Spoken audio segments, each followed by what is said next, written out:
Board की website पर जो 2 मॉडल पेपर्स दिए गए हैं 2024 में, उसमें जो पहला सेट है उसको हम लोग सॉल्व करेंगे।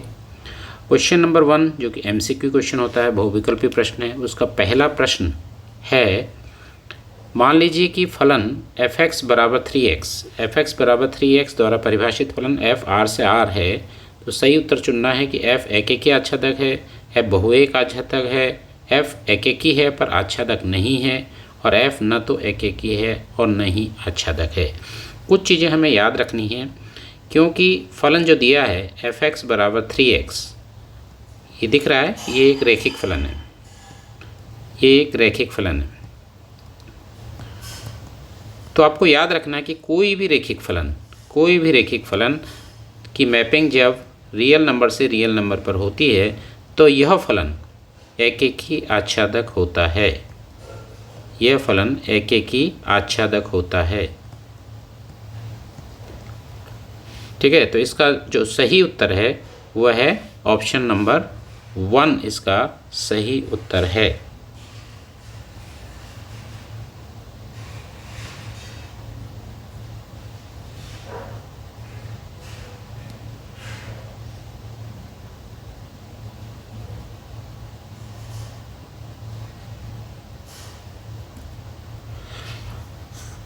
अगला जो ऑप्शन है, अगला जो क्वेश्चन है, A = AIJ m cross n एक वर्ग आव्यूह है यदि m is greater than n, m is less than n, m = n, n इनमें से कोई नहीं। देखिए, एक वर्ग आव्यूह दिया है AIJ m क्रॉस n। तो इसमें जो m है ये नंबर ऑफ रोज को दिखा रहा है और n नंबर ऑफ कॉलम्स को दिखा रहा है। तो कोई भी वर्ग आव्यूह तभी होता है, कोई भी वर्ग आव्यूह तभी होता है जो नंबर ऑफ रोज और नंबर ऑफ कॉलम्स इक्वल होते हैं, equal to number of columns. तो यहाँ पर mistake m number of rows equal to n number of columns, m = n इसका सही उत्तर है। तो C ऑप्शन यहाँ पर सही उत्तर है इसका।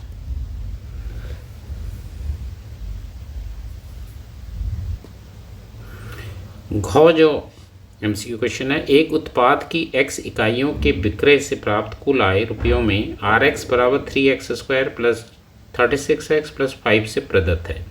जब x बराबर 15 है तो सीमांत आय है 116, 96, 90 या 126।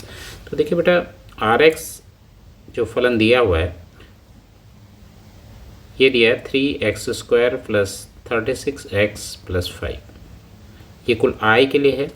तो जब आय दी गई होती है और सीमांत आय अगर हमें ज्ञात करनी है तो सीमांत आय ज्ञात करने के लिए आप इसको डिफरेंशिएट कर देंगे x के रेस्पेक्ट में। ठीक है, तो इसको हम dr/dx, इसको डिफरेंशिएट अगर हम x के रेस्पेक्ट में करें तो 3x² का 3 × x² का हो गया 2x प्लस 36 × x का हो गया 1, 5 कांस्टेंट फलन का 0, तो ये 6x प्लस 36 हो जाता है।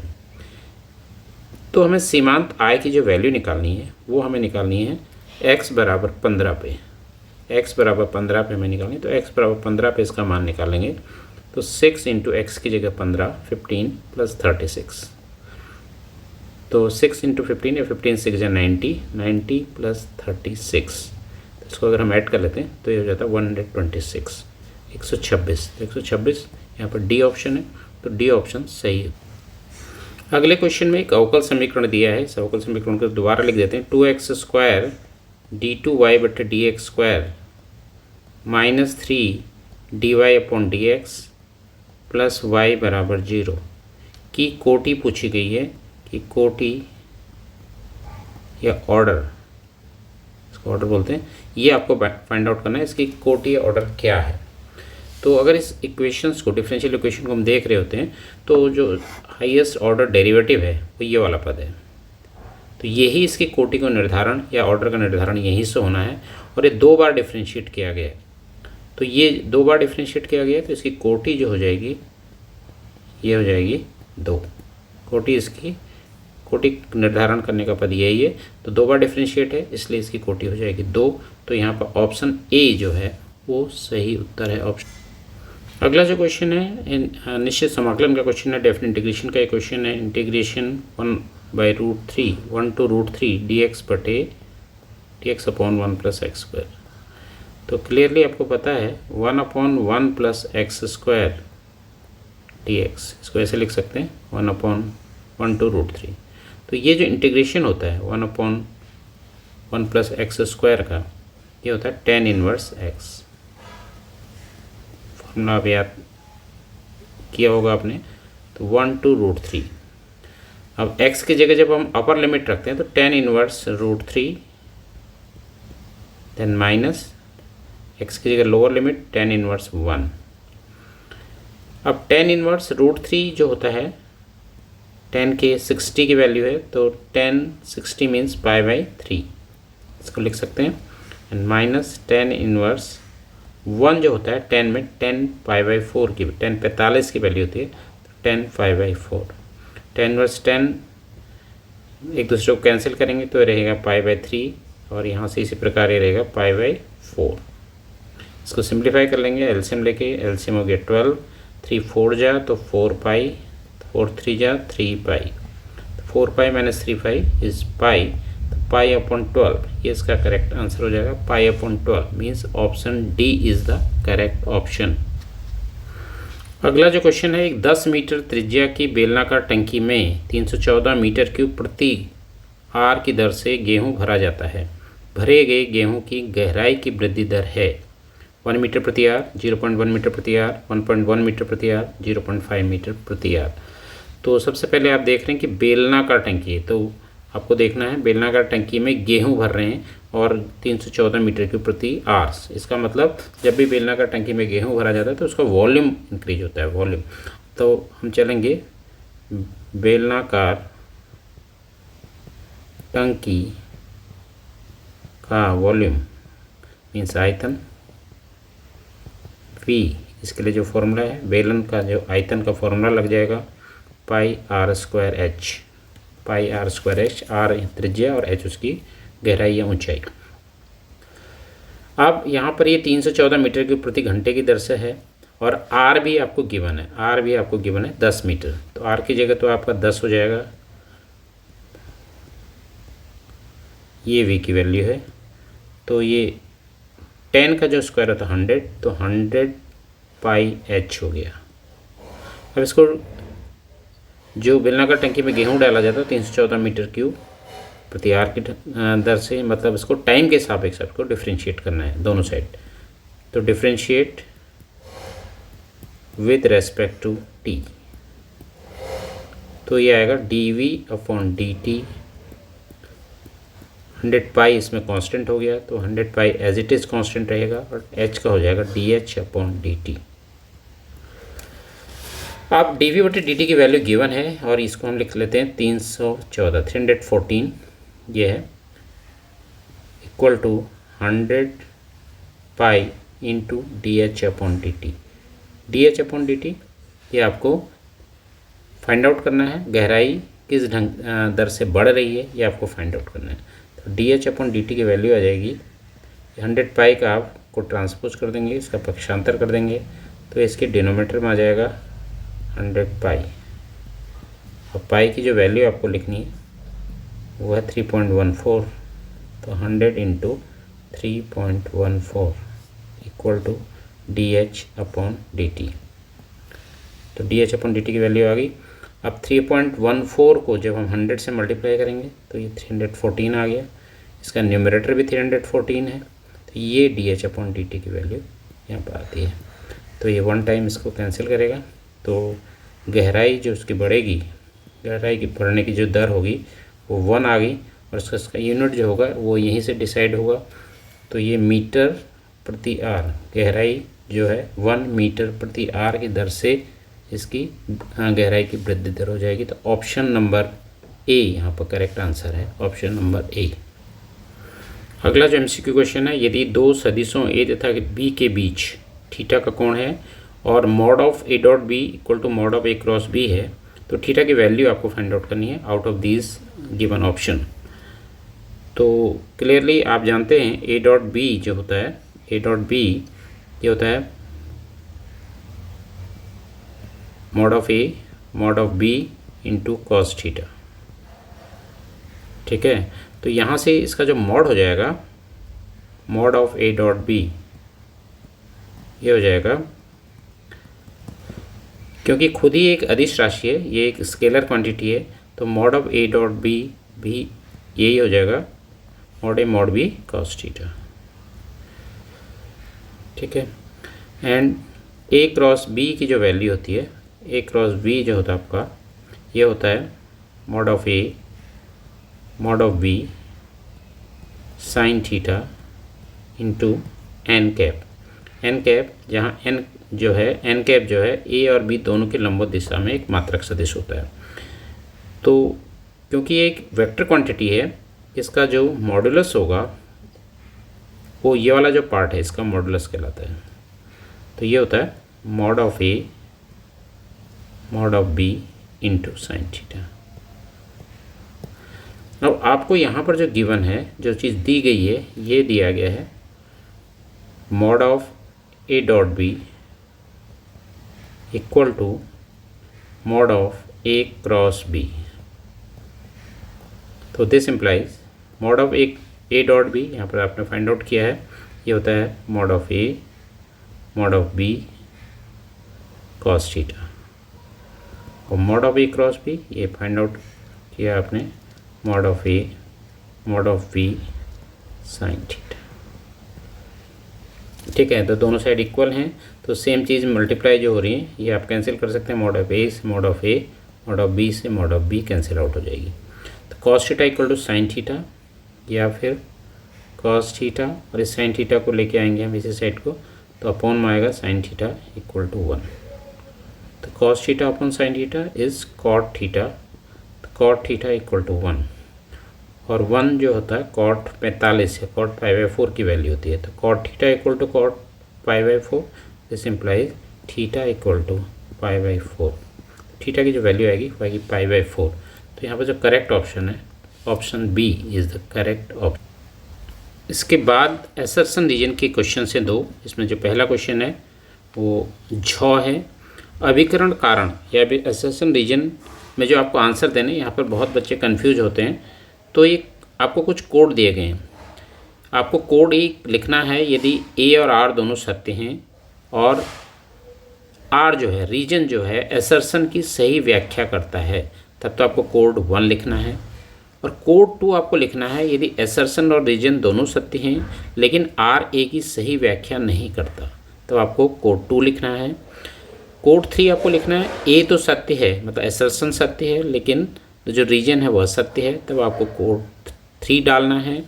और यदि एसर्शन और रीजन दोनों असत्य हैं तो आपको कोड 4 डालना है।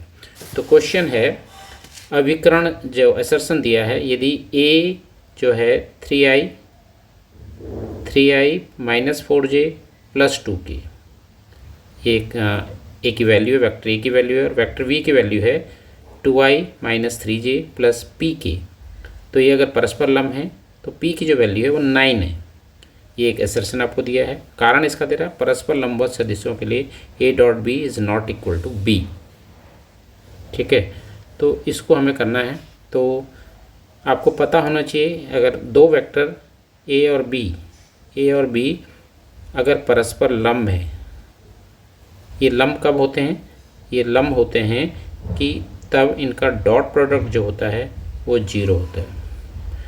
तो यहाँ पर a की जो वैल्यू है वह है vector 3i minus 4j plus 2 की, डॉट b वेक्टर है 2i minus 3j plus p की, तो ये वैल्यू 0।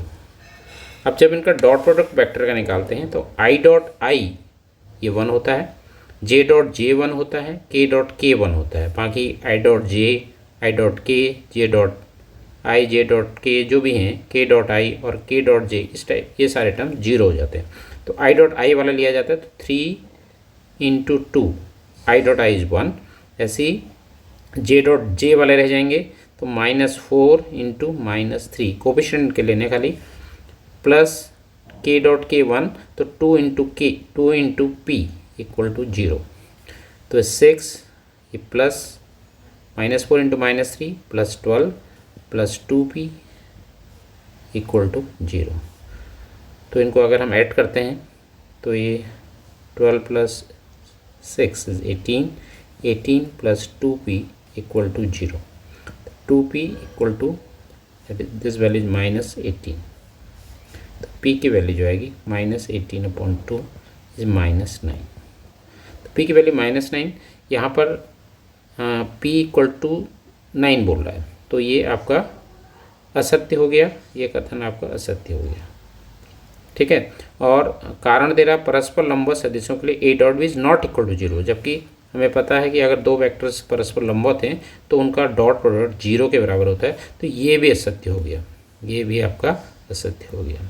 तो आप देख रहे हैं कि एसर्शन और रीजन दोनों असत्य हैं, तो इसका जो आंसर आएगा कोड आपको देखना है, ये दोनों असत्य हैं तो आपको फोर्थ डालना है, तो फोर्थ यहाँ पर करेक्ट आंसर है, fourth option is correct for this.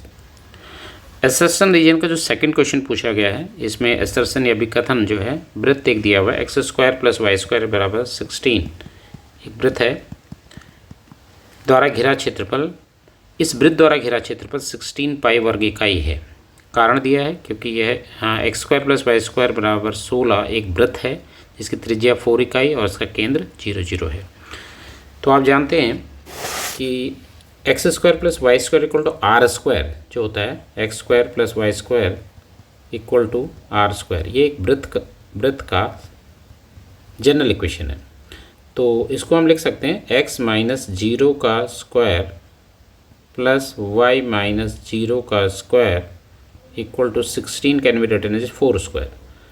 तो ये x - h का स्क्वायर प्लस y - k का स्क्वायर इक्वल टू r² की फॉर्म में हमने लिख दिया है इसको। तो ये एक वृत्त की जनरल इक्वेशन होती है। तो ये इस वृत्त की जो जो इक्वेशन जो हमने लिखी है, इसका जो केंद्र होता है ये HK होता है और इसकी जो त्रिज्या होती है ये त्रिज्या ये R होती है।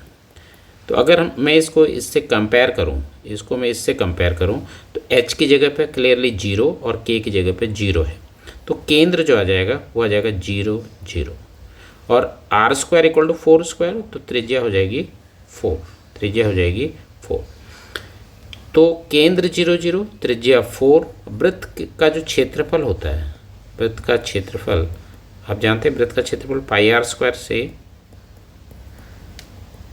निकाला जाता है, तो πr² होता है, पाई और यहाँ पर r की जो वैल्यू आ गई 4 आ गई, तो 4 का स्क्वायर हो गया 16, तो 16 पाई वर्ग इकाई, 16 पाई वर्ग इकाई ये वृत्त का क्षेत्रफल है। तो यहाँ पर अभिकथन है वृत्त x² + y² 16 द्वारा घेरा क्षेत्रफल 16 पाई वर्ग इकाई है, तो यही निकल के आ रहा है। तो ये इसका सत्य है, इसका जो असर्शन हो गया सत्य हो गया। कारण x² + y² एक वृत्त है, ये वृत्त की जनरल इक्वेशन होती है और इसकी त्रिज्या 4 इकाई और इसका केंद्र 0, 0 है, ये भी सत्य है। असर्शन रीजन दोनों सत्य हैं। इसका क्षेत्रफल 16 पाई वर्ग इकाई तभी आ रहा है जब इसकी त्रिज्या 4 इकाई है, तो ये इसकी सही व्याख्या भी कर रहा है क्योंकि इसकी त्रिज्या 4 इकाई है, इसीलिए इसका क्षेत्रफल भी 16 पाई वर्ग इकाई आ रहा है इस गिवन सर्कल का। इसलिए जो फर्स्ट ऑप्शन है, मतलब यहाँ पर आपको दिख रहा है कि जो रीजन है वो करेक्ट एक्सप्लेन कर रहा है असर्शन को, तो first is the correct option. जो आंसर का जो ऑप्शन होना चाहिए वो आना चाहिए option first. Question number 2, cos inverse √3/2 का मुख्य मान बताइए। तो cos इनवर्स की जो मुख्य मान शाखा है वो है 0 से पाई, 0 से पाई इसकी मुख्य मान शाखा होती है।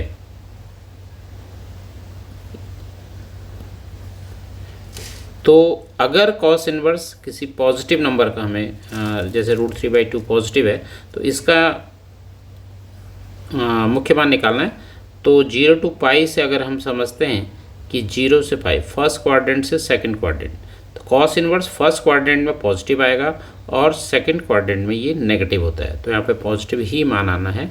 तो cos इनवर्स √3/2 इक्वल टू आप लिखेंगे क्योंकि पॉजिटिव वैल्यू है तो कॉस इनवर्स √3/2, √3/2 जो होता है कॉस 30 की वैल्यू है तो cos π/6, 30 means π/6, cos inverse cos cancel हो जाएंगे तो इसका मुख्य मान आ जाएगा π/6, π/6 इज़ द करेक्ट वैल्यू। अगला एक इक्वेशन गिवन है x minus Y equal to pi, x minus Y equal to pi is given.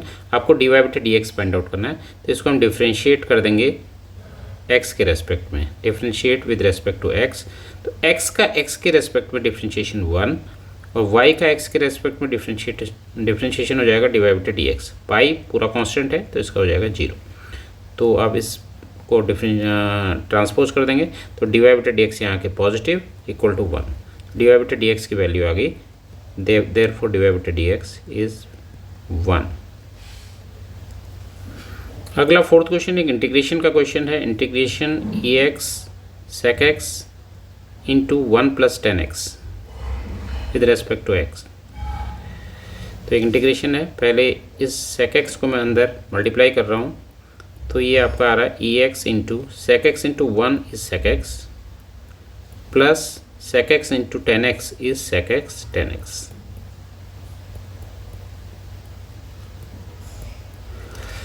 अब यहाँ थोड़ा सा ध्यान देने की बात है कि इस sec x का जो अवकलन होता है वो sec x 10x होता है। और एक फॉर्मूला हमने पढ़ा था कि इंटीग्रेशन ऑफ एक्सपोनेंशियल x यदि fx प्लस इसका अवकलन f'(x) हो, इसका हमें इंटीग्रेशन निकालना पड़े तो ये होता है ex fx। इस फॉर्मूले को आपको ध्यान में रखना है, integration of ex fx plus f'(x) with respect to x is exponential x fx। तो इसी से इसका इंटीग्रेशन आप फाइंड आउट करेंगे। तो यहाँ पर fx की जगह पर sec x, क्योंकि sec x का जो f' होता है, यदि sec x को मैं fx मानूं तो f' की जो वैल्यू आएगी वो sec x 10x आती है। तो ये इसी फॉर्म में है, एग्जैक्टली इसी फॉर्म में है। तो इसका जो इंटीग्रेशन आएगा तो ex fx आएगा। तो यहाँ पर fx को जो मैं लेके चल रहा हूँ, fx हमने माना था sec x को, तो exponential x sec x plus c इसका आंसर होगा। नेक्स्ट क्वेश्चन इज अंतराल ज्ञात कीजिए जिसमें fx बराबर x² - 4x + 6 से प्रदत्त फलन वर्धमान है। तो यहाँ पे जो fx की जो वैल्यू है ये दिया है, fx की जो वैल्यू है x² - 4x + 6। जब भी हमें अंतराल ज्ञात करना है तो सबसे पहले हम इसको डिफ्रेंशिएट करेंगे x के रेस्पेक्ट में। तो differentiate with respect to x, fx का आपका हो जाता है f'(x), x² का जो अवकलन है घाता कैसे आएगी और एक घात कम हो जाएगी 2x - 4 × 1 4, 6 का 0, तो 2x - 4। जब भी अंतराल आपको फाइंड आउट करना है तो आपको f'(x) की वैल्यू को 0 लिखना है। तो this implies 2x - 4 = 0, 2x = 4, this implies x = 4/2 that is 2। तो x की वैल्यू 2, तो 2 पर f'(x) की वैल्यू 0 है। अब ये अगर एक नंबर लाइन को मैं यहाँ पर, नंबर लाइन आप समझ सकते हैं, नंबर लाइन 0 1 2 ऐसी 3 अप टू इन्फिनिटी, और नेगेटिव डायरेक्शन में -1 -2 ऐसी -इन्फिनिटी की ओर हम जाते हैं। तो यहाँ पे x = 2 आपने फाइंड आउट किया है, तो x = 2, यहाँ पर आप इसको x = 2 कैसे देते हैं। तो ये x = 2 इस नंबर लाइन को दो अंतरालों में डिवाइड कर रहा है। पहला ये -इन्फिनिटी से 2, एक तो आ गया -इन्फिनिटी से 2, और दूसरा जो अंतराल आपका आ रहा है 2 to इन्फिनिटी, 2 to इन्फिनिटी। इन दोनों अंतरालों में आपको देखना है कि किस अंतराल में यह वर्धमान है। तो इसके लिए हम लिखेंगे f'(x), f'(x) की जो वैल्यू है ये है 2x - 4। अब f'(x) को मैं पहले अंतराल में चेक कर रहा हूँ। पहला अंतराल है -इन्फिनिटी से 2, और f'(x) की वैल्यू जो है वो है 2x - 4। अब इस अंतराल में कोई भी x की एक वैल्यू हम ले सकते हैं, तो इस बीच में x की वैल्यू मैं 0 ले सकता हूँ, तो मैंने ले लिया x इक्वल टू 0। तो x की जगह आप 0 रख देंगे, तो x की वैल्यू 0 लेके चलें, 2 इंटू 0 -4, तो दिस टर्म इज 0, तो ये -4 रहेगा। तो इस अंतराल में ये नेगेटिव वैल्यू आ रही है, अर्थात लेस देन 0 आ रहा है। तो यदि f डैश x की वैल्यू लेस देन 0 या नेगेटिव वैल्यू आती है, तो ये इस अंतराल में यह ह्रासमान होगा या डिक्रीजिंग होगा। और ऐसी f डैश x की वैल्यू अगर मैं दूसरे अंतराल में देखता हूँ, दूसरा अंतराल हमारा है 2 to infinity. f dash x है 2x - 4 और 2 to इन्फिनिटी में x की कोई भी वैल्यू हमने ले लिया 3, तो x की जगह 3 ले लेते हैं, 2 इंटू 3 -4, तो 6 - 4, तो 6 - 4 होता है 2। तो ये वैल्यू पॉजिटिव वैल्यू है, ग्रेटर देन 0 है, तो इसलिए ये यहाँ पे वर्धमान है। तो हमसे पूछा गया है कि यह फलन किस अंतराल में वर्धमान है। तो क्लियरली आपको पता लग रहा है, देयरफॉर फलन f(x) अंतराल ये इस अंतराल में अर्थात 2 to इन्फिनिटी में वर्धमान है।